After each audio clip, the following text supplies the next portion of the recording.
हमारे एमएलए साहब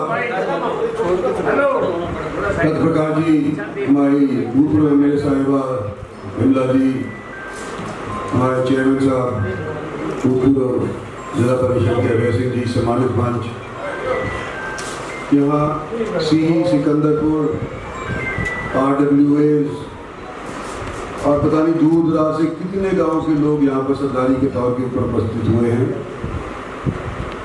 जिनने मुझे नवाजा और पगड़ी बांध करके मुझे इज्जत बख्शी। सबसे पहले तो आप सभी का, उन्होंने ये मेरे को इज्जत बख्शी है, नवाजा है, आपका मैं शुक्रिया अदा करना चाहता हूँ। साथियों, मैं आपके लिए नया नहीं, पिछली 2 बार भारतीय जनता पार्टी की टिकट के ऊपर आप लोगों ने मुझे यहाँ से विजयी बनाया और इन 10 सालों के अंदर जब भारत के अंदर आप लोगों ने मोदी सरकार बनाई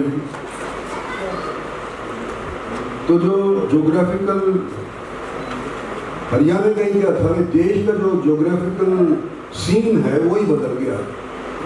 जहाँ देखो इंफ्रास्ट्रक्चर के काम हो रहे हैं, चाहे वो हाईवेज के काम हो रहे हैं, चाहे वो रेलवेज के काम हो रहे हैं, चाहे डेडिकेटेड रेल फ्रेट कॉरिडोर के काम हो रहे हैं, अंडरपास बन रहे हैं, ओवर ब्रिजेज बन रहे हैं, अनेक स्कीम्स ऐसी हैं जहाँ हमारे हरियाणा में तो शायद इसका इतना महसूस नहीं होगा, लेकिन यहाँ गुर्बत पल रही है। 80 करोड़ लोगों को राशन मुहैया करवाना कोविड के बाद ये छोटी मोटी बात नहीं, बहुत लोगों को करवाया। हम किसी को भूखा थोड़ी मरने दे सकते, और लोग तो समृद्ध थे। और इसके बावजूद और कोविड के बावजूद जो पिछले दिनों के अंदर 22-23 के अंदर जो हमारी GDP की ग्रोथ हुई है वो बड़े बड़े मुल्कों से अव्वल हुई है। हमारे ऊपर राज करके सैकड़ों बरस ब्रिटानिया के लोग, वो कुल मिलाकर के 2% अपनी GDP कर पाए। अमेरिका 2.5%, जापान तो सिर्फ 1% के ऊपर ही सीमित रह गया।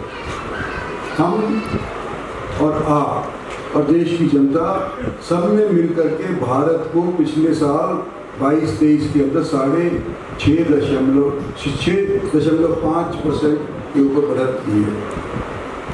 ये बढ़त हम कहते हैं कि सबसे अव्वल है। चाइना का तो मैं नहीं कह सकता, उनके आंकड़े ही फर्जन होते हैं, लेकिन अगर ये रफ्तार हम बढ़ाते रहे, हर साल इसके अंदर कुछ न कुछ जोड़ते रहे, तो जब 100 साल पूरे होंगे हमारे, तो हो सकता है कि हम विकसित देश के नाम लायक हो जाए। तो जो नींव रखी है 10 साल के अंदर आपके सहयोग से, उसके ऊपर इमारत चढ़ाने के लिए आप लोगों से सहयोग चाहिए। ये तो पूरी पार्टी की है। मेरी तरफ से मैं इतना ही कहना चाहता हूँ कि मेरे को लोगों ने 5 बार लोकसभा का सदस्य बनाया। 4 बार इससे पहले मैं विधानसभा का भी सदस्य रहा हूँ और अपना हल्का छोड़ करके नहीं गया, उसके हल्के से बार बार रहा, और उसी हल्के के लोगों ने मुझे बार बार जिताया और यूँ जिताया है कि जो मैं कहता हूँ सो मैं करता हूँ।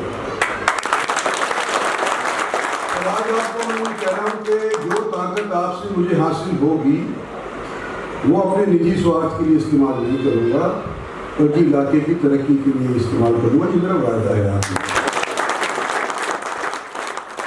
हम सबसे समृद्ध जिला कहलाते हैं। एक तरफ तो हमारे कुछ क्षेत्रों को सिंगापुर से भी तुलना करी जाती है, दूसरी तरफ अभी गुरुपत में कई लोग रह रहे हैं। गुड़गांव के ऐसे भी क्षेत्र हैं जहाँ पर आपके गाँव में भी ऐसा ही कई जगह के ऊपर इंफ्रास्ट्रक्चर की सुविधा उपलब्ध नहीं है। तो ये 2 चीज़ें हैं, एक देश की तरफ से इंफ्रास्ट्रक्चर स्थापित करना और एक प्रदेश की तरफ से इंफ्रास्ट्रक्चर स्थापित करना, कॉर्पोरेशन की तरफ से या पंचायत की तरफ से करना। मैं आपसे निवेदन करना चाहता हूँ कि आज ये जब वोट डाल रहे हो आप, तो देश के लिए डाल रहे हो, देश की सरकार बनाने के लिए डाल रहे हो। जब कॉर्पोरेशन का इलेक्शन आएगा उस टाइम कॉर्पोरेशन की चर्चा करेंगे, हो सकता है खामियां हमने की हो। इनका इलेक्शन MLA का आएगा तो हम हरियाणा सरकार की बात करेंगे।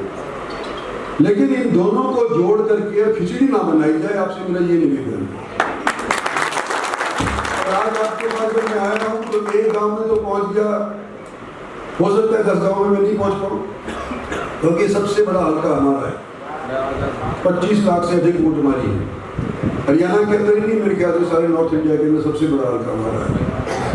तो आप क्या मेरी तरफ से मेरे लिए, मेरी पार्टी के लिए वोट मांगने के लिए गर्मी के अंदर थोड़ा पसीना बहाएंगे? लेकिन आपसे निवेदन करना चाहता हूँ, आपके मुझे 15 दिन चाहिए, 5 साल उसके बाद मैं अपने आप को दूंगा। एक नौजवान जो पहली बार अपना वोट डाल रहा होगा, पीछे खड़े होते हैं, आमतौर पर सामने नहीं आते, वो पहली बार अपना वोट डालेंगे जो 18 साल के हैं और 23 साल तक के हैं। पिछले साल तो नहीं डाला क्योंकि उम्र नहीं थी, अब डालेंगे। तो मैं उनसे ये खास तौर पे कहना चाहता हूँ कि आपका पहला वोट देश के निर्माण के लिए डलना चाहिए, ताकि जब मेरी उम्र के होगी याद करोगे कि हमने भी भारत को विकसित करवाने में अपनी आहुति डाली थी।